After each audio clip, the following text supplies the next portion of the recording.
தேசம் பொருளாதார ரீதியாக மிக மட்டுப்படுத்தப்பட்ட ஒரு அமைப்பாக இருக்கின்றது. ஆகவே தேசிய மக்கள் சக்தியினுடைய குறிக்கோளாக இருப்பது, எங்களுடைய கொள்கை திட்டத்தை பார்த்தால் உங்களுக்கு தெரியும்.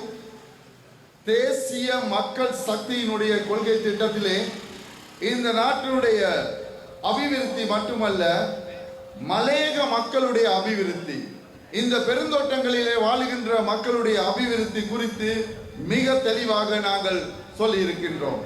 அவர்களுடைய வீட்டு பிரச்சனை, காணி பிரச்சனை, கல்வி பிரச்சனை, சுகாதார பிரச்சனை போன்றவை மிக தெளிவாக எடுத்து காட்டப்பட்டுள்ளன. இந்த பிரதேசத்திலே மிக முக்கியமாக உங்களுக்கு தெரியும், இபிஎஃப் ETF கிடைக்காத 8000 தோட்ட தொழிலாளர்கள் இருக்கின்றார்கள். அவர்களுடைய கிட்டத்தட்ட 2000 கோடி ரூபாய் கொள்ளையடிக்கப்பட்டுள்ளன. கடந்த காலங்களிலே இருந்த அரசாங்கம் 2001ஆம் ஆண்டிலிருந்து, அப்பொழுது ரணில் விக்ரமசிங்க அவர்கள் இருந்தார், அதன் பின்பு மஹிந்த ராஜபக்ச இருந்தார். இவர்களுடைய சொத்துக்கள் கொள்ளையடிக்கப்பட்டு இந்த மக்கள் இன்று இருக்க இடமில்லாமல் இருக்கின்றார்கள். ஆகவே தேசிய மக்கள் சக்தியினுடைய ஆட்சியிலே நிச்சயமாக எமது ஆட்சி குறுங்காலத்திலே இந்த மக்களுடைய EPF ETF போன்ற விடயங்களை தீர்ப்பதோடு இந்த மக்களுடைய வாழ்வதற்கான காணி உரிமையையும் வீட்டு உரிமையையும் பெற்றுக் கொடுக்கும் என்பதில் நாங்கள் என்றுமே தயக்கம் காட்ட மாட்டோம். உங்களுக்கு தெரியும், இந்த பகுதியிலே வாழுகின்ற அல்லது மலையக மக்களுக்கு நாங்கள் அறிமுகப்படுத்த வேண்டிய விடயம், எதிர்வருகின்ற 21ஆம் தேதி ஜனாதிபதி தெரிவின் போது அவர்கள் திசை காட்டிக்கு வாக்களிக்க வேண்டும். மாலிமாவ திசை காட்டிக்கு வாக்களித்து எங்களுடைய அனுரகுமார திசாநாயக்க தோழர் அவர்களை இந்த நாட்டினுடைய ஜனாதிபதியாக தெரிவு செய்ய வேண்டும். ஆகவே இங்கே இருக்கக்கூடிய அனைத்து சகோதரர்களே, இந்த மலையக மக்களுக்கும் முஸ்லிம் மக்களுக்கும் குறிப்பாக திசை காட்டியை தெளிவாக அறிமுகப்படுத்த வேண்டி இருக்கின்றது. திசை காட்சிக்கு ஆட்சிக்கு வந்தால் இன்று ஒரு கதை கட்டி விடுகின்றார்கள். குறிப்பாக நான் நேற்று கண்டியிலே இருக்கின்ற தமிழ் வர்த்தக அமைப்பை சந்தித்தேன்.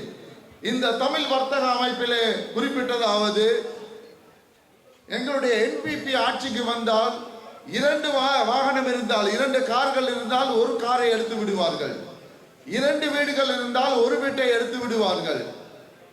கடைக்கு வந்து நேரடியாக கணக்கு வழக்கை பார்ப்பார்கள் என்ற பொய்யான கதையை சொல்லி இந்த தமிழ் மக்களிடையே பல பயத்தை ஊட்டி இருக்கின்றார்கள். நிச்சயமாக அவ்வாறான ஒன்று நடக்காது. இது மிக பொய்யான கதையாகும். எதிர்கட்சிகள் பரப்பி வருகின்ற கதையாக இருக்கின்றது.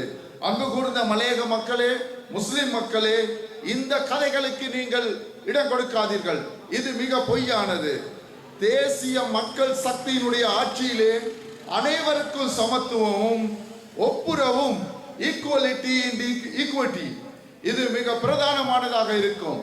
எல்லா மக்களும் இந்த நாட்டினுடைய சமத்துவமான மக்களாகவும் சம உரிமை உள்ள மக்களாகவும் வாழுவதற்கு தேசிய மக்கள் சக்தி, எங்களுடைய தலைவர் தோழர் அனுரகுமார திசாநாயக்க அவர்களுடைய ஆட்சியிலே நிலவும் என்பதை நாங்கள் மீண்டும் மீண்டும் அடித்தளமாக சொல்லுகின்றோம்.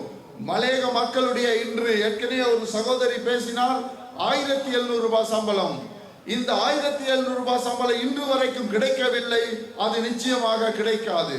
தேசிய மக்கள் சக்தி ஆட்சிக்கு வரும் பொழுது அவர்களுக்கு அதைவிட அதிகமான ஒரு நியாயமான சம்பளம் வழங்குவதற்கான ஏற்பாடுகளை நாங்கள் செய்து வருகின்றோம்.